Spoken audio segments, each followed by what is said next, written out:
Bonjour, dans cette vidéo, nous allons découvrir ensemble l'interface de Excel. Dans Excel, tu peux apercevoir que nous avons un grand tableau. Pour rappel, un tableau est toujours composé de 3 éléments, des colonnes, des lignes et des cellules. Alors, on peut avoir un très grand tableau dans Excel. Tu vois que les colonnes sont nommées par des lettres. Maintenant, si on va jusqu'à la lettre Z, est-ce qu'on s'arrête? Non, après on a AA, AB, AC, etc. Les lignes, quand elles sont numérotées, on peut avoir plus d'1 200 000 lignes, donc ça sert à rien d'essayer de descendre pour voir jusqu'où ça va très loin.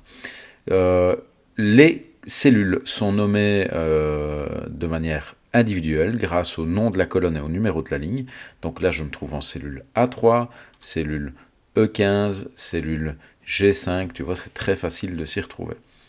On peut voir que dans le bandeau au-dessus, on a certaines options qu'on retrouve du traitement de texte, la police, la taille, le style de caractère, gras, italique, souligné, l'alignement.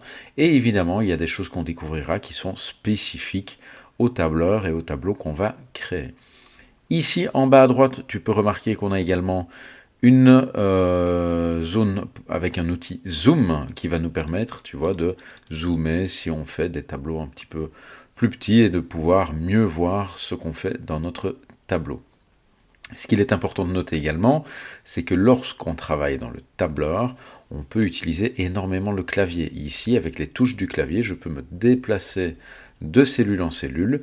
Si j'encode des données dans ma colonne A, par exemple, et que j'indique 2 et puis 14, 15, à chaque fois, en réalité, pour passer à la cellule du bas, j'appuie sur la touche Enter, et donc je peux encoder des données très rapidement.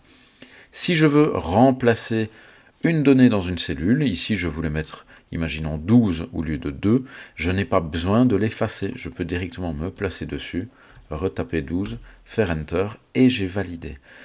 Alors, un nouveau document Excel, on appelle ça un classeur. Pourquoi est-ce qu'on appelle ça un classeur? Parce qu'on peut y créer plusieurs feuilles de calcul. On appelle ça une feuille de calcul. On verra plus tard qu'on peut créer des calculs.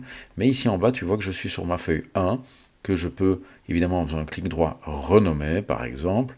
Mais je peux ajouter plusieurs feuilles. Je clique sur le plus, feuille 2, feuille 3.